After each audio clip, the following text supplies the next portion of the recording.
At 23, I was a fisherman and a fishmonger in Homa Bay town. That is where I began my story. I was a fisherman who would go to the lake, cast our nets in the middle of the night, in the morning pull the nets and sell fish to the women at the shore. That same picture that maybe some of you have been seeing going around on social media, that was me at the beach of Homa Bay selling fish. How did I end up being a fishmonger? I went to Homa Bay Lake Primary School, PO Box 217. 217 Homa Bay. That is where it all began. Born up in an average family, growing up, today there's food, tomorrow there's no food, there's rent today, tomorrow the house is locked. But then I did my KCPE. And when I did my KCPE, I got a calling to Maseno School. And you know how it used to be a long time, that you could not get a chance to go to Maseno School or any other national school if you didn't have the money or you didn't get there in time or your chance would be taken. So my dad tried to put all the resources that he had together and we headed to Maseno School. When we got to Maseno School, it was a week later. The calling day had gone and I'd lost my chance to join Maseno School. I saw my dad pull my box, I was wearing my Maseno School uniform, and we left Maseno School. The only dream that my dad had, that this would be the way that will open doors for this humble family. We left, and I went to Jalango Secondary School, PO Box 14 Nyamonye.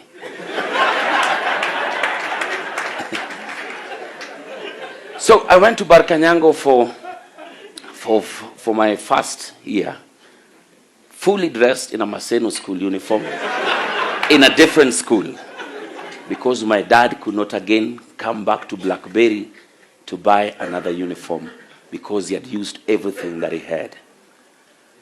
And that was it. That's where it all began.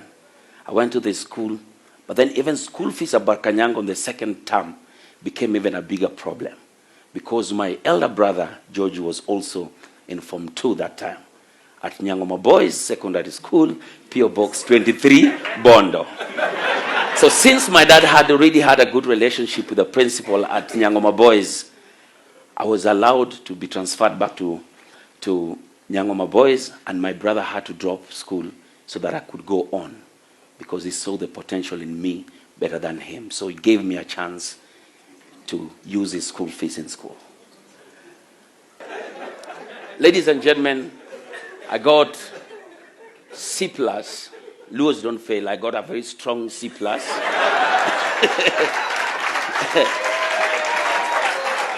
Then, with my C+, a C+ at Nyangoma Boys High School is an equivalent of an A-plane at Starehe or any other places. Yes. Why that I was at Maseno at that time, I would have gone and got myself a what? An A-plane. But I was at Nyangoma Boys, and armed with my C+, I went back home.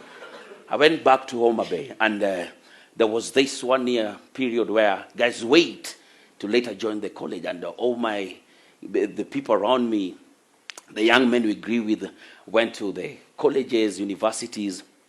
And at this point, I asked my dad, when am I going to college? My dad has never laughed like that. He told me, you've seen what I've gone through trying to take you to college. What in your sane mind thinks, high school, what in your sane mind thinks I can even afford to pay your college fees? That's how I got myself working at Capital Fish Kenya Limited in Homa Bay. I don't know the PO Box because there was no reason to remind yourself of such a place or being a fishmonger at the lake or going into the darkness and bringing fish in the morning to sell for the women out there. One day my dad woke up and gave me 2 shirts, 2 trousers and 800 shillings and told me, go to college and go be a man. I had to rise up to that occasion. I took a bus from Homa Bay, went to Nairobi. When I landed to Nairobi, He had organized a few guys who were his friends he had met a long time ago, who were already in Nairobi at that time. When I went to Nairobi, the first place I landed was at Lavington. And this guy took me through his house appliances, the fridge, the cooker, and made sure that 2 weeks later, when I'd already known how everything worked in the house, he sent everybody away, and I became his house manager. I became his house manager, so I would clean, wash his car, close the gate, wash his children, do everything. And that's what I used to do. It was a relative. Then one day, I just said, this is not what I wanted. And I'd already started making contacts with a few of relatives who were in Nairobi that time. One of them is called Uncle Chieng, who one day when I left Lavington, I went to live with in a place called Kware Embakasi, the slum. And he told me, I've been waiting for you. Nobody comes from the village and goes to Lavington. This is where...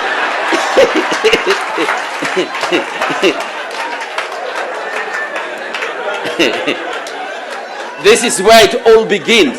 This is where it all begins. So I started staying with him in his house. In his house, that's where I stayed with him. But I knew that I had this passion of acting, which from high school and everywhere, I knew that this is what I wanted to do. So what happened, one day we were doing the set books, and the students came in large numbers, and the show was really big. Then everybody was paid. And one person in the main cast decided to go drinking that night. So the next day, the students came again. It's a big show, but this guy is missing. And he was playing one of the lead roles in that show. And because the students had to go back to school and time was running out, I got a chance to step in. And I told God, this is the only chance that I've been waiting for.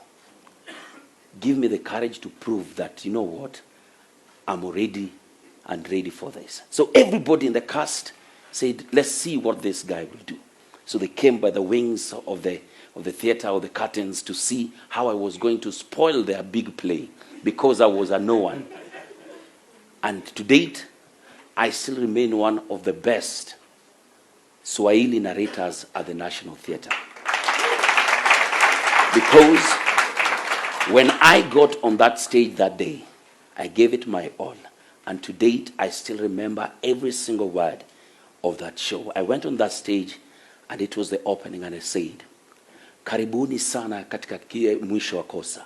Ni riwaya iliyoandikwa na Z Bruani na kuchapishwa na Longhorn Publishers. Na kwa idhini ya Longhorn kunakiliwa kwa tamthilia.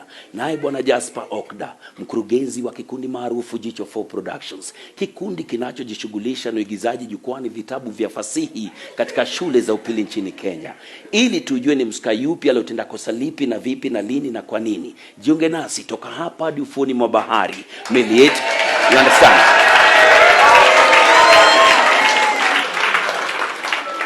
I knew that this is what I wanted to do. And that guy, wherever he was and he was drinking, he was told, you, go on drinking. And from that day, I got the chance to be on that stage again and again and again. And after all that, one day, we decided, you know what? Let's start and try something on television. That time, Citizen TV had started bringing up the new local programs. Papa Shirandula, Inspector Mwala, all that were coming up. Then we were called up for Papa Shirandula. For one scene, Will brother, our sister was getting married, and they're supposed to be relatives coming from Ugenya. And we were just to make an appearance in one scene. And I told my best friend Otoyo that, you know, listen, this is the chance we've been waiting for. When that camera roll, let us do anything possible for these people to retain us in this play. So when the cameras went on, everything that we were told to do, we didn't do. We did what we had planned together.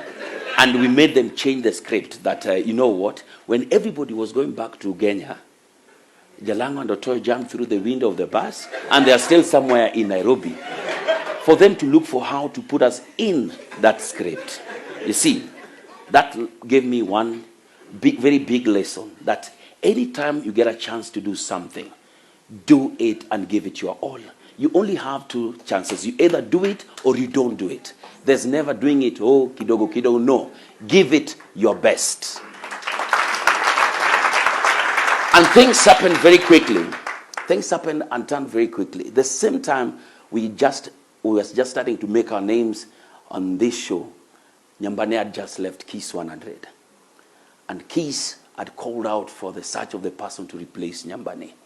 So you know how Kiss was big and is big at announcing such a vacancy. And people came, 1,001 of them.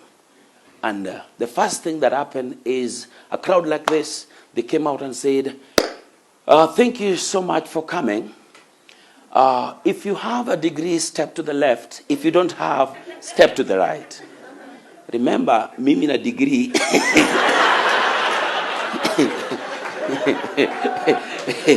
I'd never seen the doors of the university at that time.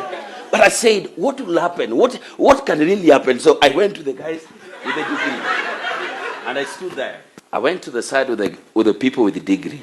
And I stood that side. Then they came again and said, if you have a degree, thank you so much for you people who have a degree, but if you have a degree in media-related studies, stand to the left. If you don't have, please, thank you for coming. Oh. I went to be with the people who had a degree in.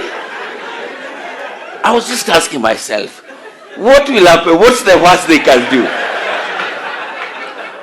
Then they asked and said, now, almost to the last part, if you have a degree, and it's a degree in communication, and now, if you've been in any radio show or TV show, move to the right. I went to the right, and other people left, and we were left, 7 of us out of that 1,000 people. Now it was the time now to face the panel.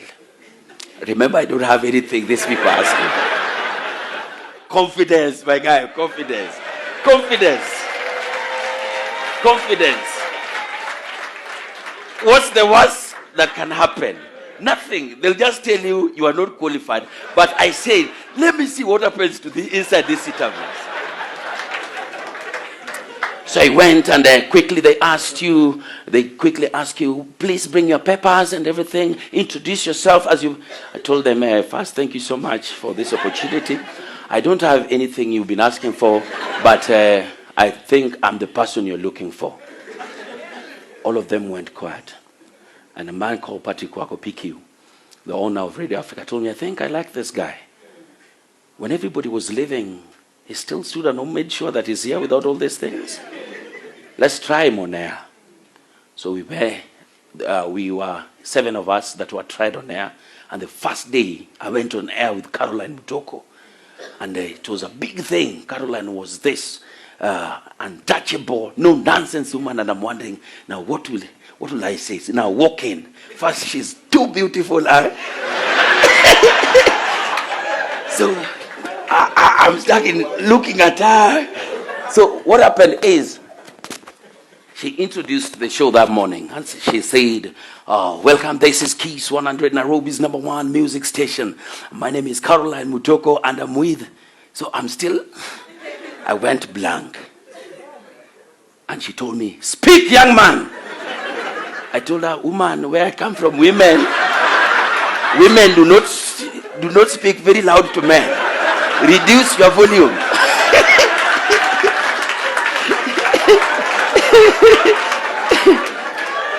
So she switched off the microphone and told me, nobody has ever told me anything like that. But I think I like you. Are you ready now? So we went on and the trials went on. All these guys were tried, and it got to a point where everybody was being dropped. In the third week, the 2 people were dropped off the 7.